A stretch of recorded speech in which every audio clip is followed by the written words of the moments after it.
Rotator cuff ఇంజురీకి సర్జరీతో అవసరం లేకుండా physiotherapy ద్వారా ఎలా తగ్గించుకోవచ్చు అనేది ఈ వీడియోలో తెలుసుకుందాం.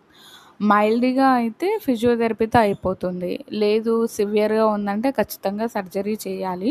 సో, ఫస్ట్ మీకు మైల్డ్‌గా టేర్ అయిందా? లేదంటే సివియర్‌గా అయిందా? అని చూసుకొని తర్వాత ఇప్పుడు ఒకవేళ మైల్డ్‌గా అయిందనుకోండి ఫిజియోథెరపీ తీసుకోవచ్చు.